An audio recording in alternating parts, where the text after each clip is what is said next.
as Joe said, to work with friends is the greatest luck of all. I learned very early to work with friends, and this was my drug.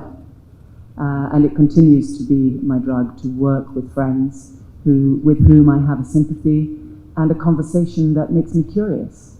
And when we first met in 2004, Apichatpong and I, we became friends with this curiosity and with this ongoing conversation. And I think we have so much, like all lucky friends, so much in common.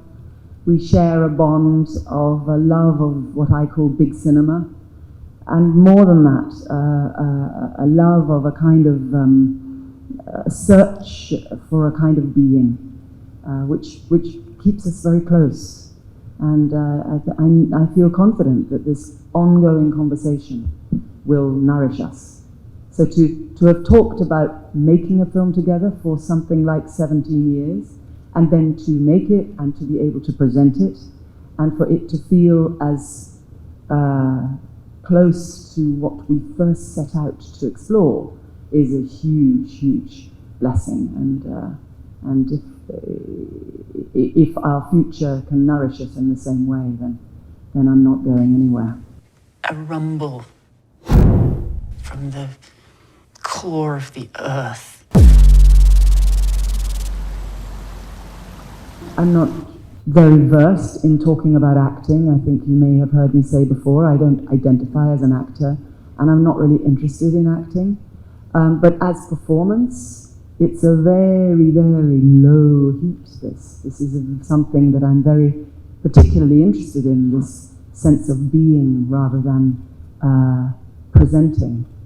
There's nothing really performative in the journey that you see Jessica take in this film, and that's a very happy and peaceful place for me to be, because I'm very idle and I like to go slow.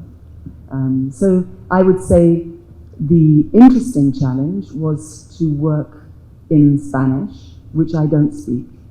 But then that in itself is something very interesting. I like to work outside of my own language. I like to work with a language that I don't really speak very well. There's something about, and I like to see it in cinema. I like to see people struggle to communicate. I find that very touching and revealing.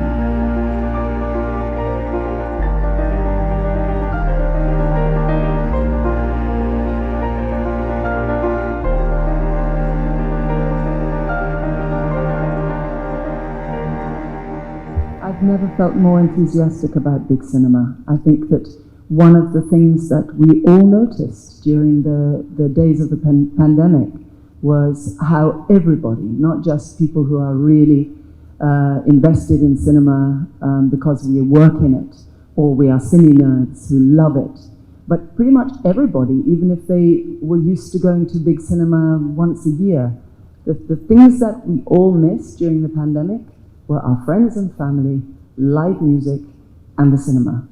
And everybody had as much streaming as they could handle, as they still do. But this thirst for big cinema and this reappreciation for the nourishment of it only grows more and more. And I have no fears around any kind of competition. I mean, if you think of the history of cinema, cinema had to stand the coming of sound, the coming of color, the coming of television, the coming of video, the coming of DVD, now the coming of streaming.